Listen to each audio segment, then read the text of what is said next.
చరిత్ర వెనక్కి వెళ్ళి ఆయన పుట్టు పూర్వతరాలు పుట్టు మచ్చలు ఇవ్వాలి. ఈ వేదిక మీద నుంచి నేను చెప్పదలుచుకున్నా. ఆయన నీతేంది, ఆయన జాతేంది, ఆయన దోస్తేందో ఇవాళ మీ అందరి ముందర నేను విజ్ఞప్తి చేయదలుచుకున్నా. మిత్రులారా, 1983లో తుమ్మల నాగేశ్వరరావు గారు సజీవ సాక్షి.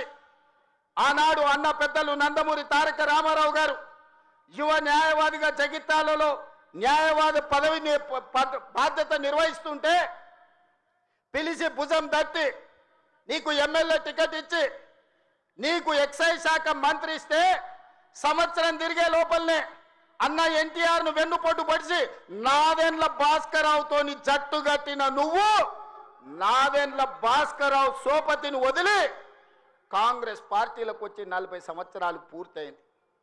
నేను అడుగుతున్నా పెద్ద మనిషిని, ఈ 40 ఏళ్ళు జగిత్యాల నియోజకవర్గమే కాదు కరీంనగర్ జిల్లాలో ప్రతి కాంగ్రెస్ పార్టీ కార్యకర్త 14 ఎన్నికల్లో 11 సార్లు ఎమ్మెల్యే, 3 సార్లు ఎంపీ, 1 సారి ఎమ్మెల్సీ, 14-15 సార్లు బీఫామ్ ఇస్తే దుఃఖాన్ని దిగముంగుకొని ఎన్టీఆర్ను వెన్నుపోటు పడిచిన నిన్ను, నాదెండ్ల భాస్కరరావు అనుచరుడైన నిన్ను ఎమ్మెల్యేగా, ఎంపీగా, ఎమ్మెల్సీగా ఏ ఎన్నికల్లో పోటీ చేసినా వేలాది మంది కాంగ్రెస్ పార్టీ కార్యకర్తలు నిన్ను భుజాల మీద మోసిన మాట నిజం కాదా?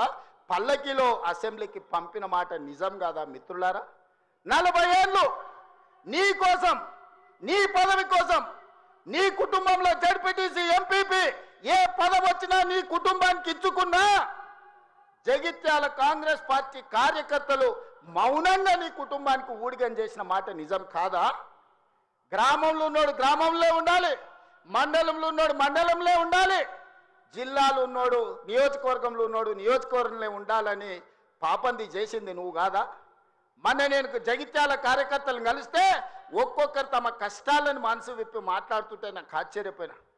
గాంధీ భవన్ చూసి ఒక నాయకుడు చాలా సంవత్సరాల తర్వాత మెట్రోలో పోతుంటే గాంధీ భవన్ కనిపిస్తే ఆనందంతో కన్నీళ్లు గారిని ఆనంద బాష్పాలు గార్చిన మెట్రోలో నన్ను ఇట్లా గాంధీ భవన్ చూసిన మా నాయకుడు ఎన్నో నన్ను గాంధీ భవన్కు తీసుకుపోలేదని చెప్తుంటే నాకు నిజంగా మనసులో కలుక్కుమన్నది. ఇట్లాంటి కర్కోటకులైన నాయకులు ఉంటారా అని. అలాంటి నాయకుని కూడా జగిత్యాల ప్రజలు 14 సార్లు బీమా ఇస్తే ఎన్నో సార్లు ఓడిపోయినా వదలకుంటేనే ఆయన వెనకాల నిలబడి, ఆయన అండగా నిలబడి ఆయన భుజాల మీద మోస్తే ఒక్క ఏడాది పదవి లేకపోతే మీ గుండెల మీద దాన్ని మిమ్మల్ని మోసం చేసి పారిపోతాడా అని నేను అడుగుతున్న మిత్రులారా. ఇది న్యాయమా?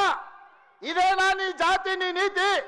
ఈ వయసులో నువ్వు 40 ఏళ్ళు నీ జెండా మోసి నిన్ను మోసిన కార్యకర్తల గుండెల మీద దాన్ని మోసం చేసి శత్రువు సంతను చేరుతావా? శత్రువు సంకలు చేరి ప్రజాపాలన పోవాలంటవా? ఇట్లాంటోడు పెడితే పెళ్లి కోరుకున్నాడంట, పెట్టకపోతే సాగు కోరుకున్నాడంట. ఇంతకంటే ఉదాహరణ ఇంకేమన్నా ఉందా? నేను అడుగుతున్న పెద్ద మనిషిని, ఈ ప్రజాపాలన ఎందుకు పోవాలి? 10,000 కోట్ల రూపాయల ఆడబిడ్డలకు మహాలక్ష్మి పథకం ద్వారా ఆర్టీసీలో ఉచితంగా అమ్మవారిని దర్శించుకోవాలన్నా, అమ్మగారి ఇంటికి పోవాలన్నా మా అక్కలందరినీ ఆర్టీసీలో ఉచితంగా ప్రయాణం ఇచ్చినందుకు ప్రజాపాలన పోవాలనా? తెలంగాణ ఉద్యమంలో సమిధలైన శ్రీకాంతాచారి, వేణుగోపాల్ రెడ్డి, ఈశాన్ రెడ్డి కానిస్టేబుల్ కిష్టయ్య ఆదర్శంగా మొదటి సంవత్సరంలోనే 70,000 ప్రభుత్వ ఉద్యోగాలు ఇచ్చి గ్రూప్ 1, గ్రూప్ 2, గ్రూప్ 3, గ్రూప్ 4 డాక్టర్లను, ఇంజనీర్లను 70,000 ప్రభుత్వ ఉద్యోగాలు ఇచ్చినందుకు ఈ ప్రజాపాలన పోవాలనా?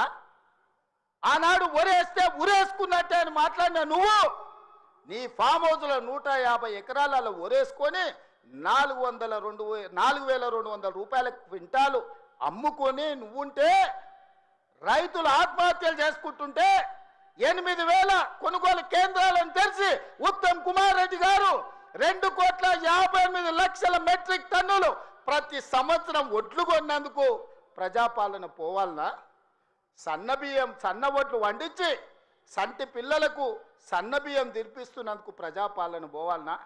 3,15,00,000 17 మంది ఈరోజు సన్నబియ్యం తింటున్నందుకు ప్రజాపాలన పోవాలనా? ఇవాళ పేదవాళ్ళు డబుల్ బెడ్రూమ్ ఇల్లు అంటివి, డబ్బా ఇండ్లు వద్దంటివి, కొడుకు కోడలు ఉంటే ఏడ ఉంటారంటివి, అల్లుడు బిడ్డ పండుగ కొత్త ఏడవంటారంటివి, కుక్క పిల్ల గొర్రె పిల్ల ఉంటే ఏడ కట్టేయాలంటివి. నేను అడుగుతున్న ఈడు ఉన్న మా యువకులను, మీ ఊర్లో డబుల్ బెడ్రూమ్ ఇల్లు వచ్చిందా? ఆ దరిద్రుడు మీకు ఇల్లు ఇచ్చిండా? 10 ఏళ్ళు మీకు ఇల్లు ఇవ్వలే కానీ ఎర్రవల్లి ఫామ్ హౌస్ లో 1000 ఎకరాలలో ఆయన గడి నిర్మించుకున్నాడు. జన్వాడలో కొడుకు ఫామ్ హౌస్ నిర్మించుకున్నాడు. మోయినాబాద్లో తాటి చెట్టు నిర్మించుకున్నది. శంకర్పల్లిలో ఆయన బిడ్డ నిర్మించుకున్నారు ఫామ్ హౌస్. ఉండడానికి గడిగా ప్రగతి భవన్ కట్టుకున్నాడు. వాస్తు సక్క లేదని సచివాలయాన్ని కట్టుకున్నాడు. మీ పేదలకు ఎవరికన్నా ఇల్లు ఇచ్చిండా? సంవత్సరానికి 2 లక్షల ఇల్లు ఇచ్చుంటే కూడా పేదలకు ఈ 10 ఏళ్లలో 20 లక్షల మంది పేదలు ఈరోజు ఇల్లు కట్టుకునేటోళ్ళు కదా. తండాలలో, గూడాలలో, మారుమూల పల్లెల్లో ఉన్న ఆదివాసీలు, లంబాడీలు, గిరిజనులు లేకపోతే ఇతర పేదలు ఇల్లు కట్టుకునేటోళ్ళు ఉండేటోళ్ళు కదా. 20 లక్షల కోట్లు ఖర్చు పెట్టినావు కానీ 20,000 ఇండ్లు కూడా పేదలకు ఇయ్యలేకపోయినావు. ఈరోజు 4.5 లక్షల ఇండ్లు పేదవాళ్లకు ఇందిరమ్మ ఇండ్లు ఇచ్చిన మాట నిజం కాదా? ఈరోజు మీ గ్రామాలలో ఇందిరమ్మ ఇండ్లు కట్టుకుంటున్నది నిజం కాదా? మిత్రులారా, గుండె మీద చేసుకొని ఆలోచన చెయ్యండి. ఇలా పేదలకు 4.5 లక్షల ఇందిరమ్మ ఇండ్లు ఇచ్చినందుకు ప్రజాపాలన పోవాలనా?